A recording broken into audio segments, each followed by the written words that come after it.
안녕하십니까, 조숙경입니다. 빅데이터를 이해하기 위해 우선 빅데이터란 무엇인가 정의를 해보겠습니다. 모바일 인터넷 기술의 발전으로 지구상에서는 지금 이 순간에도 방대한 크기의 다양한 데이터들이 빠른 속도로 발생하고 있습니다. 이러한 데이터를 빅데이터라 합니다. 빅데이터는 방대하고 다양하게 빠른 속도로 발생하는 데이터를 수용하며 데이터의 진실성을 확보하고 분석 데이터를 시각화함으로써 새로운 이익을 가져다 줄 가치를 창출하는 것을 목적으로 합니다. 빅데이터란 통상적으로 사용되는 데이터 수집 및 관리, 처리와 관련된 소프트웨어의 수용 한계를 넘어서는 크기의 데이터를 말하며 빅데이터의 규모는 단일 데이터 집합의 크기가 수십 테라바이트에서 수 페타바이트에 이르며 그 크기가 끊임없이 변화하는 특징을 가집니다. 위키피디아에서는 빅데이터는 기존 데이터베이스 관리 도구의 능력을 넘어서는 대량의 정형 또는 비정형 데이터의 집합을 포함하는 데이터로부터 가치를 추출하고 결과를 분석하는 기술이라고 정의하였습니다. 빅데이터 기술의 발생 배경을 설명하겠습니다. 기존의 데이터를 다루던 데이터베이스 시스템은 정형 데이터 집합을 테이블 형태로 만들어 보관하며 SQL을 사용하여 업무 목적에 맞는 데이터를 추출할 수 있는 시스템입니다. 주로 컴퓨터 서버 한 대에서 운영되며 고성능이 필요하면 좋은 컴퓨터를 사용하여 사용자의 요구를 처리합니다. 컴퓨터 서버 한 대로 관리 및 운영되므로 처리할 수 있는 용량과 성능의 한계가 있습니다. 또한 서버로 처리할 수 있는 데이터의 양이 하드웨어 환경에 맞춰야 하므로 수십 테라바이트의 빅데이터는 처리할 수 없으며 비정형 데이터를 처리할 방법도 없습니다. 대량으로 빠르게 발생하는 다양한 데이터인 빅데이터를 서버 한 대로 처리하지 못하므로 고안한 방법이 여러 대를 연결하여 저장하고 처리하는 방법이었습니다. 주로 구글 등 검색 엔진 회사들이 웹 전체를 저장하고 처리하는 데 사용한 기술이었고, 이러한 기술들의 집합을 하둡 시스템으로 발전시켰습니다. 구글, 야후 등이 오픈소스 정책으로 하둡을 적극 지원하여 빅데이터 관련 그룹들이 접근하기가 쉬워지고 널리 쓰이기 시작했습니다. 하둡의 저장관리 시스템에 빅데이터를 저장만 해서는 쓸모가 없습니다. 저장 후 추출, 변환을 통해 가치 있는 데이터로 가공해야 합니다. 데이터를 읽고 변환하고 핵심을 추출하는 것도 기존의 방법으로는 한계가 발생하여 여러 대의 컴퓨터를 연결하여 처리해야 하므로 분산 처리 기술이 개발되었는데, 이것이 하둡의 맵리듀스입니다. 현재는 하둡 맵리듀스의 처리 속도 문제로 스파크가 널리 사용되고 있는 추세입니다. 이렇게 저장 처리된 데이터는 분석에 사용됩니다. 비싼 비용에도 대량의 데이터를 분석하는 이유는 실제 사업에 큰 도움이 되기 때문입니다. 광고 비즈니스, 커머스, 금융 분야에서는 데이터가 매출에 직결되기에 비싼 비용에도 데이터 분석에 공을 들입니다. 예를 들면 스타벅스 매장 입지 선정에 빅데이터 분석 방법을 적용해 신규 매장을 개장합니다. 또한 자율주행 자동차는 센서 데이터와 외부 데이터인 교통정보, 날씨 정보를 결합해 최적의 무인 운행을 가능하게 만든 것도 대표적인 빅데이터의 예입니다.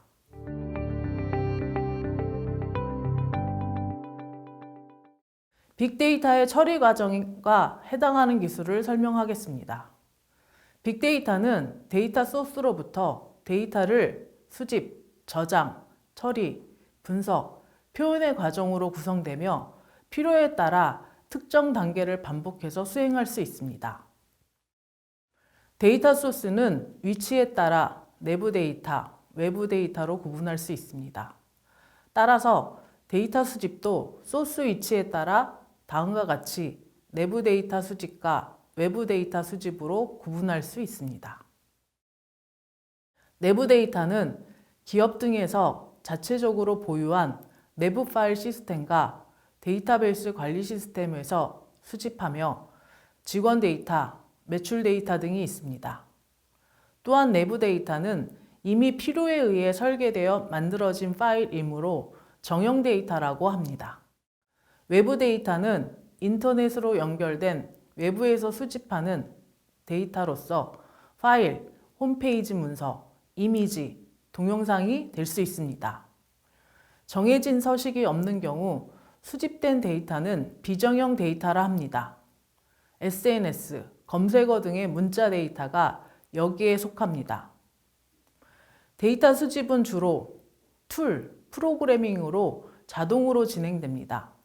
로그 수집기, 크롤링, 센싱, RSS 리더, 오픈 API, ETL 등을 이용해 수집을 진행합니다. 컴퓨터에서 수행되는 일을 기록해두는 로그를 수집해서 이상현상을 분석하여 예보하는 데 사용할 수 있습니다. 크롤링은 인터넷 페이지 연결을 따라다니며 웹페이지 내용을 수집하거나 소셜 데이터 등 공개된 데이터를 수집하는 방식을 말합니다. 센싱은 각종 센서로부터 진동, 소음, 온도, 습도 등을 수집합니다.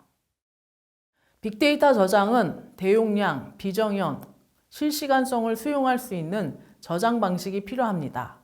특히 대량의 데이터를 파일 형태로 저장할 수 있는 기술과 비정형 데이터를 정형화된 데이터 형태로 저장할 수 있는 기술이 중요합니다. 저장 기술은 분산 파일 시스템, NoSQL 기술 등이 있습니다. 대량의 데이터를 한 곳에 저장할 수 없어 여러 곳에 나누어 저장하는데 이것을 분산 파일 시스템이라 합니다.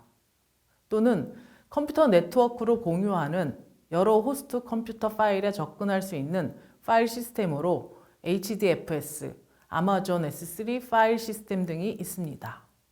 NoSQL은 빅데이터 초창기에는 데이터 모델을 단순화하여 관계형 데이터 모델과 SQL을 사용하지 않은 모든 DBMS 또는 데이터 저장 장치를 NoSQL이라 말했습니다.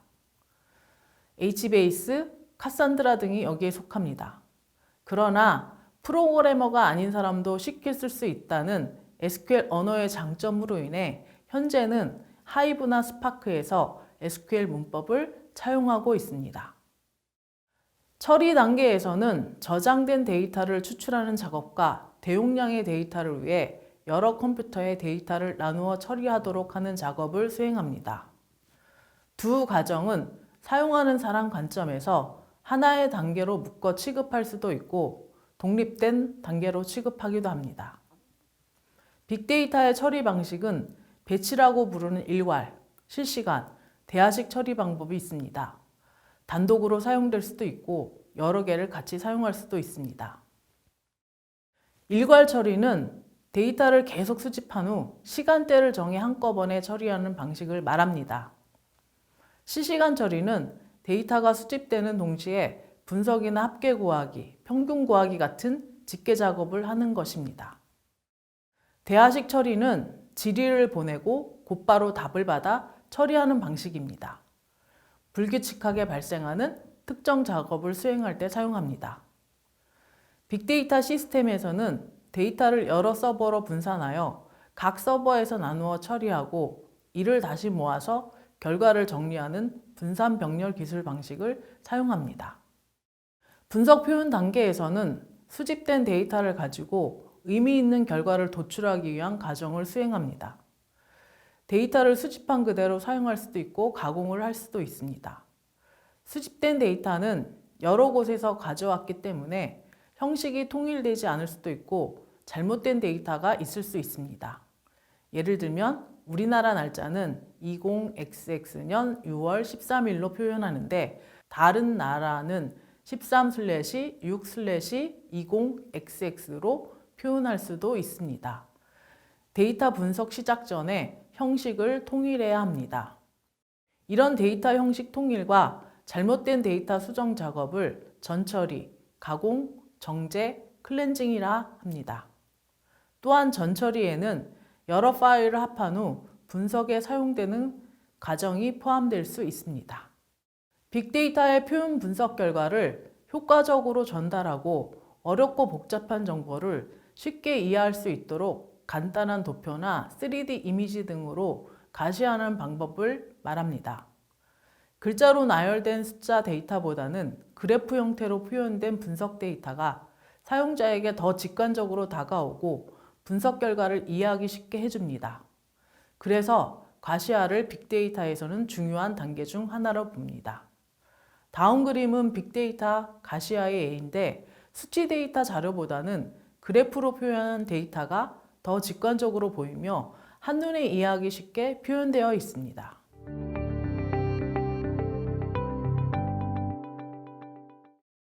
빅데이터는 다양한 형태의 데이터가 매우 빠르게 대량으로 발생되므로 여러 대의 하드웨어를 연결하여 병렬적으로 처리하는 방법을 사용해야 합니다. 즉, 대량의 데이터를 저장하고 처리할 수 있는 분산된 저장소와 분산된 컴퓨터를 연결해주는 소프트웨어가 필요합니다. 그리고 분산되어 있는 처리 시스템을 통합하여 관리하기 위한 컴퓨터 서버도 필요합니다. 빅데이터는 대량의 처리 계산을 여러 개로 나누어서 각각의 서버에서 처리한 뒤 이를 다시 통합하여 하나의 결과를 도출해야 합니다. 빅데이터의 대표적 분산 저장 기술은 HDFS, 즉 하드 분산 파일 시스템을 말할 수 있습니다. 빅데이터의 분산 병렬 처리 기술은 맵리듀스를 사용합니다. 맵리듀스는 분산된 여러 컴퓨터에서 데이터를 매핑하고 매핑된 결과를 합하여 원하는 결과를 도출하는 기술입니다. 예를 들어 도시기온과 관련해 수백만 개의 데이터가 들어있는 파일 6개에서 각 도시의 최고 기온을 뽑아낸다고 할 때 맵리듀스를 활용하면 각 6개의 파일에 맵 작업을 하는 컴퓨터가 할당되어 각 도시의 최고 기온을 찾아낼 것입니다. 이렇게 각 파일에서 추려진 데이터를 리듀스 작업으로 다시 통합한 후 각 도시의 최고 기온을 찾습니다. 이번에는 빅데이터의 분산 저장 및 병렬 처리를 위한 대표 시스템인 하둡을 살펴보겠습니다. 다음은 하둡 에코시스템을 보여줍니다.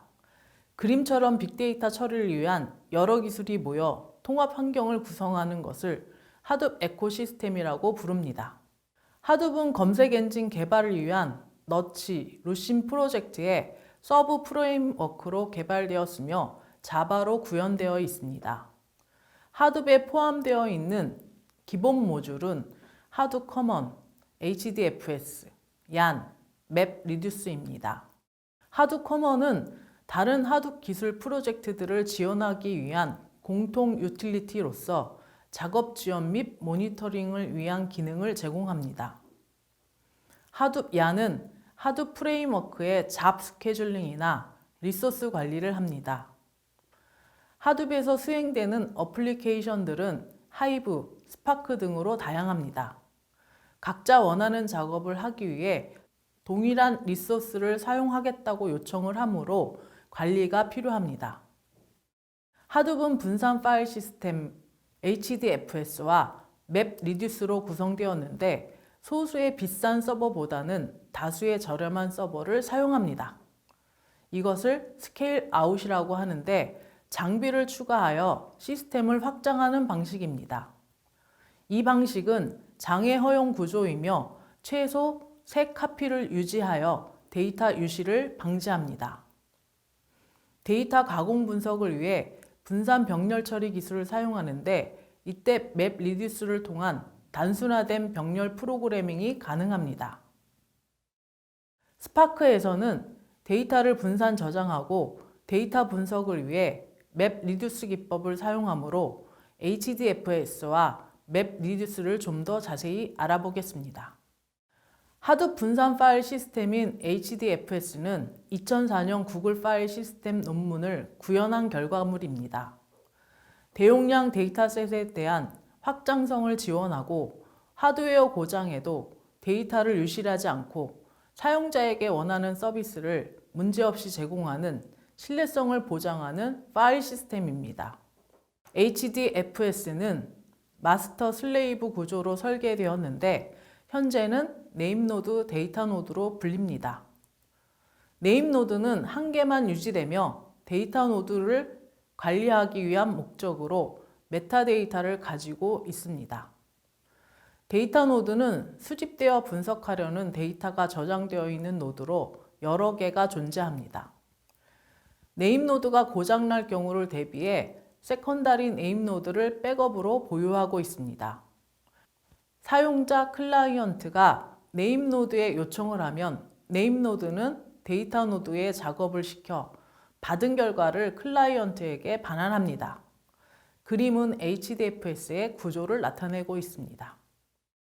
HDFS는 블록 단위로 구성된 데이터 파일을 데이터 노드들에 저장합니다.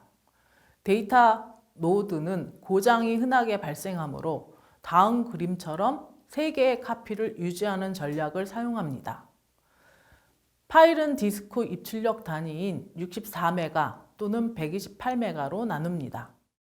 그림의 예는 파일 한 개가 4개의 블록으로 나뉜 후 B1, B2, B3, B4로 구성되어 각각 데이터 노드에 저장됨을 보여줍니다. 고장에 대비하기 위해 블록 복제본을 3개 유지합니다. 그래서 만약 B1이 있는 한 노드가 고장이 발생하여 B1 블록을 사용하지 못하더라도 나머지 2곳의 복제본을 가지고 서비스가 중단되지 않도록 합니다. 이것을 폴트 톨러런스라 부릅니다. 맵 리듀스는 하드 에코시스템을 위한 단순 프로그래밍 기법입니다. 2004년 구글의 맵 리듀스에 기반한 빅데이터를 위한 단순 프로그래밍이라는 논문에서 처음 소개되었습니다. 기존의 병렬 프로그래밍에서 사용하는 로크, 세마포우, 하드웨어 고장 대비 등은 빅데이터 시스템에 적용하기에는 성능 저하를 가져왔습니다. 로크는 병렬 처리하는 잡들이 데이터를 사용한다고 찜해두는 것을 말합니다. 찜해놓은 데이터는 다른 잡에서 가져다 사용할 수 없으므로 노크를 풀 때까지 기다려야 합니다. 이것은 병렬성을 저하시킵니다. 세마포어는 공유 자원을 동시에 가져가지 못하도록 하는 장치로 이것도 역시 병렬성을 저하시킵니다.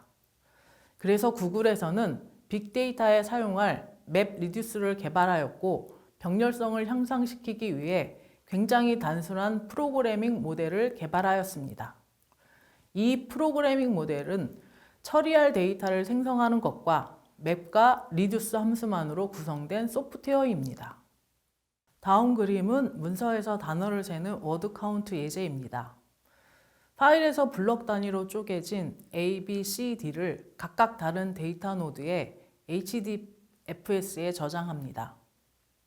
노드에서 맵 연산을 통해 데이터를 단어별로 분리하여 개수를 셉니다.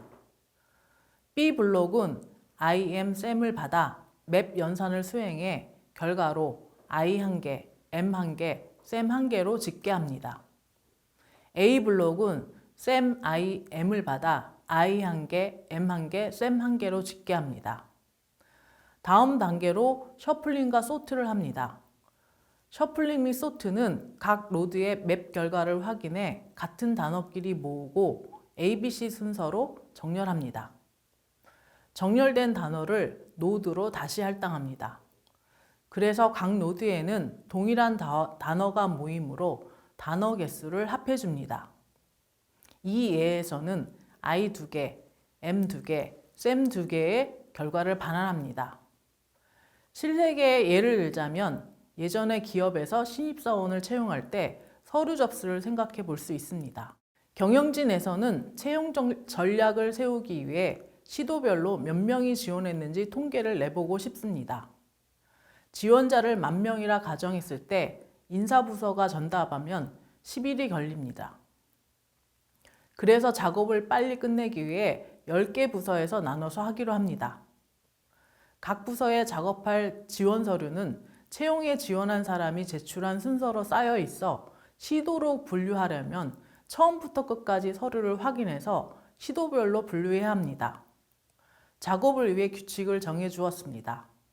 각 부서가 각각 시도별 서류를 담을 박스를 준비합니다. 박스에는 시도 이름과 담은 서류 개수를 적어 놓을 종이가 하나씩 붙어 있습니다.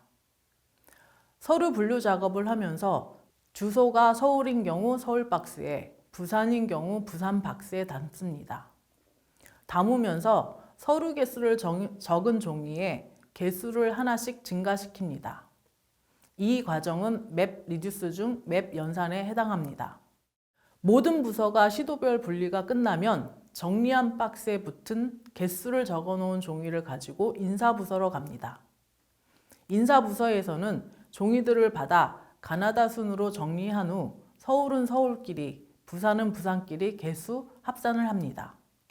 이 과정이 리듀스라 불리는 셔플링과 소트 과정입니다. 이 두 과정이 끝나면 경영진이 요구하는 시도별 지원 사람 수가 결과로 나옵니다.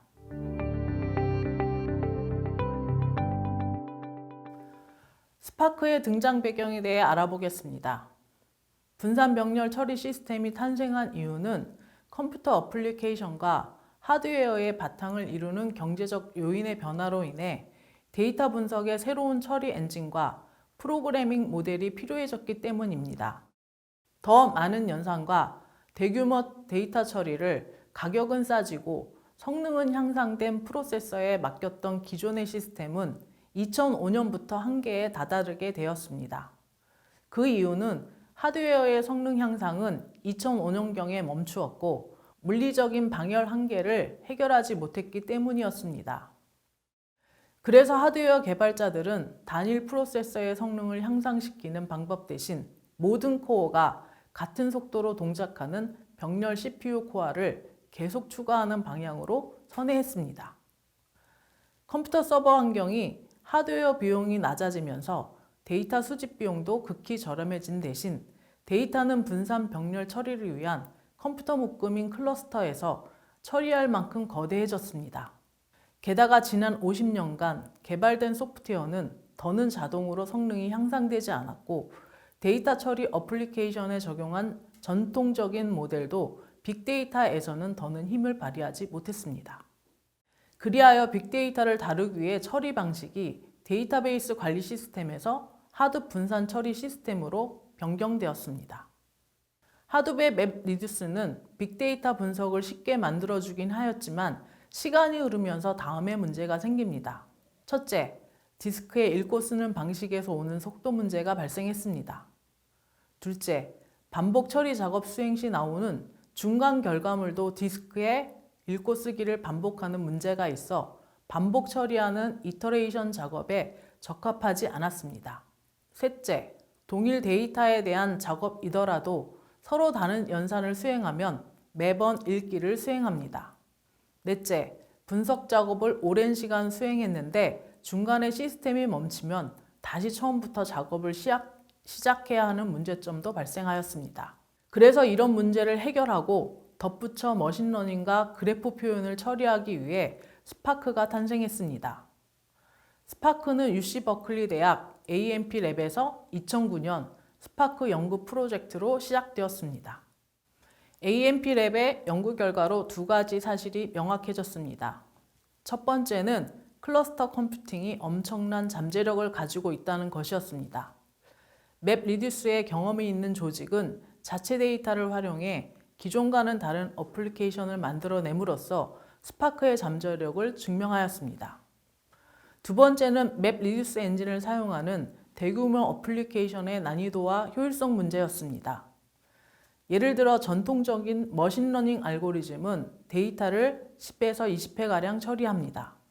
하지만 이를 맵 리듀스로 처리하려면 단계별로 맵 리듀스 잡을 개발하고 클러스터에서 각각 실행해야 하므로 매번 데이터를 처음부터 읽어야 했습니다.